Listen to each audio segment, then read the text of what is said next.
जय गुरुदेव दोस्तों। दोस्तों, एक राजा गुरु महाराज के पास जाता है और गुरु महाराज से बोलता है, गुरु महाराज, मेरे पास अथाह धन है, बेहिसाब पैसा है, लेकिन जो खुशी मिलनी चाहिए वो खुशी मेरे को नहीं मिल रही। जो शांति मेरे को मिलनी चाहिए वो मुझे महसूस नहीं होती। मुझे कोई रास्ता बताएं। तो गुरु महाराज ने कहा, भाई,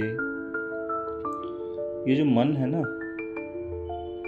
ये मन बड़ा ही चंचल है। मन आपको कहीं भी एक जगह टिकने ही नहीं देता। आपके पास जो चीज़ नहीं होती उसके पीछे ये भागता रहता है। मन को कंट्रोल करना अगर आपने सीख लिया तो आपको शांति भी मिलेगी, सुख भी मिलेगा। एक छोटी सी कहानी के रूप में मैं आपको बताता हूँ कि राजन, एक और आपसे भी बहुत बड़ा राजा था, सम्राट था। उसके साथ भी यही समस्या थी, तो उसने घोषणा करी कि घोषणा करने से पहले उसने महसूस किया कि उसके साथ भी यही परेशानी हो रही है। तो उसने देखा कि भोजन में भी एक लिमिटेड सुख है, कि नया नया प्रकार के भोजन ले लेते हैं, लेकिन उसमें भी लिमिटेड सुख है। वस्त्र पहनने में भी कुछ प्रतिशत ही कुछ ही सुख है। लेकिन उसने महसूस किया कि मनुष्य शरीर को मानवता के अंदर शारीरिक सुख थोड़ा सा ज़्यादा बड़ा सुख देता है।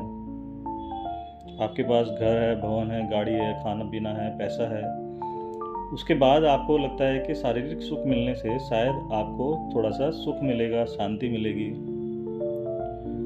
तो उसने सोचा कि चलो एक कोशिश करके देखते हैं इसमें भी। तो उसने पूरे अपने राज्य में ढिंढोरा पिटवा दिया कि मैं सबसे सुंदर स्त्री से शादी करूँगा। फिर देश विदेश से जो भी सुंदरी आई, जो भी लड़कियां आई, उनमें से जो सबसे ज़्यादा सुंदर थी उसने उससे शादी की। शादी कर ली। शादी करने के लिए उसने सोचा कि ये प्रयोग करके देखते हैं। तो प्रयोग करने के लिए जैसे ही उसने शादी करी तो कुछ दिन के लिए उसने अपना राजपाट को त्याग दिया कि भाई कुछ दिन मैं सिर्फ और सिर्फ अपनी बीवी के साथ ही रहूँगा, तो कृपया मुझे तंग ना करें। अब वो राजा अपनी बीवी के साथ रहने लगा। अच्छा, दिन में वो सोता था, रात को अपनी बीवी के साथ रहता था। लेकिन कुछ ही दिनों बाद उसकी रानी का एक घोड़े संभालने वाले अस्तबल में जो उनको संभालता था वो थोड़ा सा ज़्यादा हेल्थी था शरीर से, शारीरिक पुष्ट था। तो उस रानी का उस अस्तबल को संभालने वाले पहलवान पर दिल आ गया। अब सब कुछ होने के बाद भी मन है जो चंचल रहता है ना मन चंचल रहता है तो वो आपको भटकाता रहता है। अब उस रानी का उस पहलवान पर दिल आ गया, तो वो रानी उस पहलवान से दिन में मिलने लगी। दिन में राजा सोता था, राजा रात को जागता था, तो दिन में रानी उससे मिलने लगी। अब कुछ दिन चलता रहा, लेकिन कुछ दिनों बाद पता लगा राजा के भाई को पता लगा कि भाई मेरे भाई के साथ रानी गलत कर रही है। उस रानी को एक गरीब परिवार से थी, उसको रानी बनाया, उसके बाद उसको सब कुछ सुविधा दी राना लेकिन उसके बाद भी रानी मेरे भाई के साथ धोखा कर रही है। तो उसने सोचा कि भाई को बता दिया जाए।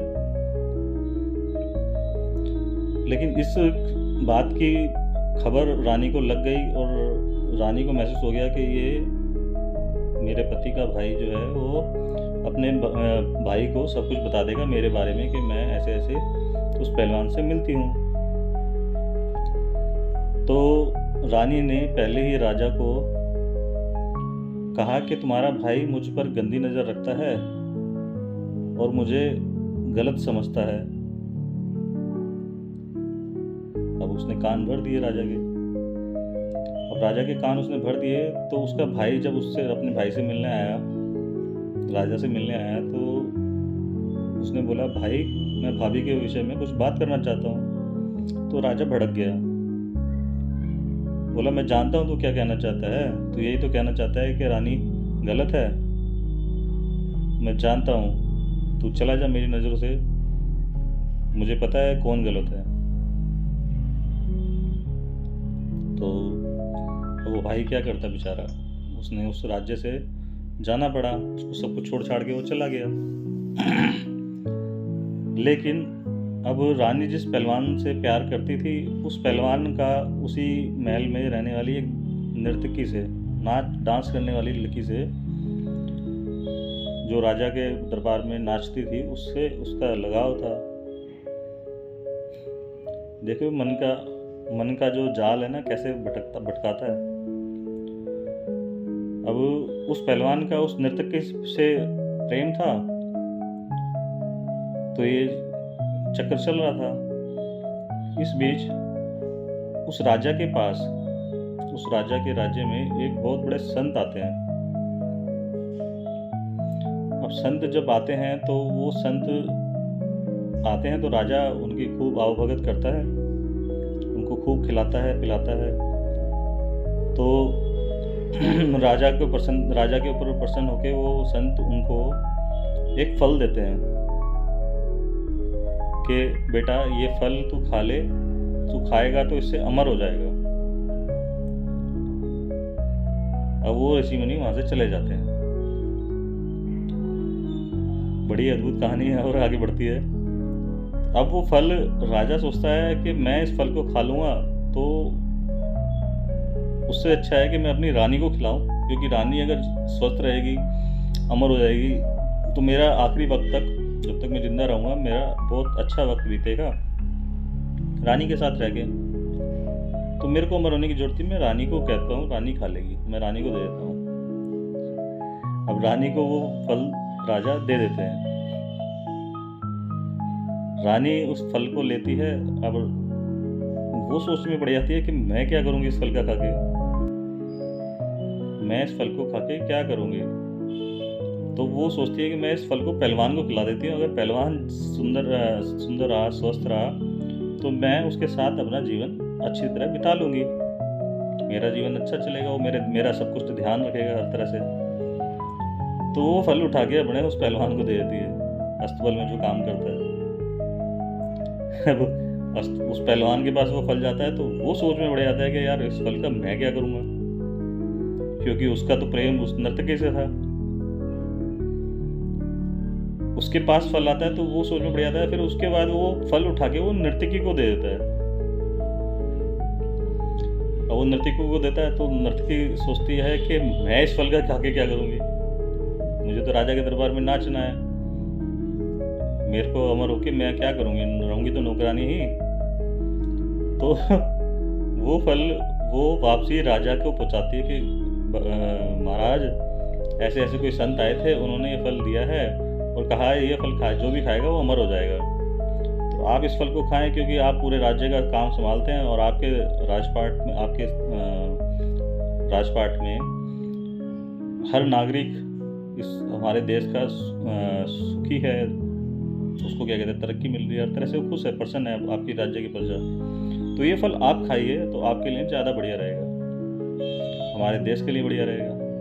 अब राजा का दिमाग ठनकता है, उसका दिमाग चकराता है कि ये फल तो मैंने रानी को दिया था। अब रानी जैसे ही वो फल आता है उसके पास, तो फिर वो उस नर्तकी से पूछता है, सच सच बता ये फल तुझे दिया किसने, अगर तू नहीं बताएगी तो मैं तेरे को मरवा दूंगा, जान से मरवा दूंगा। अब वो बेचारी नर्तकी थी, नौकरानी थी, तो उसने बोला, महाराज मेरे को ये फल उस पहलवान ने दिया है जो आपके अस्तबल को संभालता है। अब वो महाराज और परेशान। अब वो उसको पहलवान को बुलाते हैं। पहलवान को बोलते हैं कि सच सच बता, ये फल तुझे किसने दिया?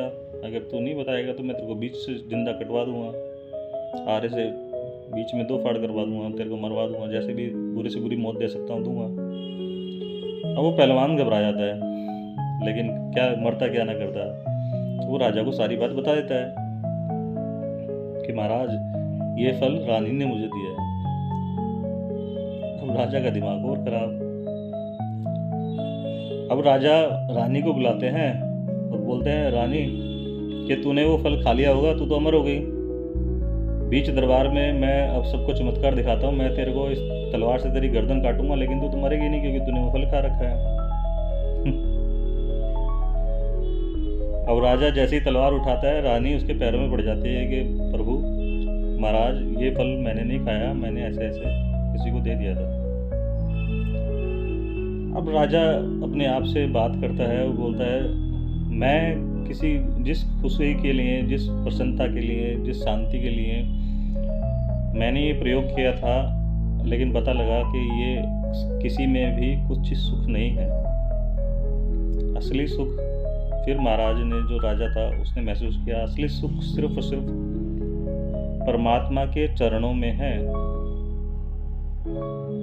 परमात्मा के चरणों में असली सुख है। ये सारे सुख जमीन जायदाद का, पैसे का, भोग का,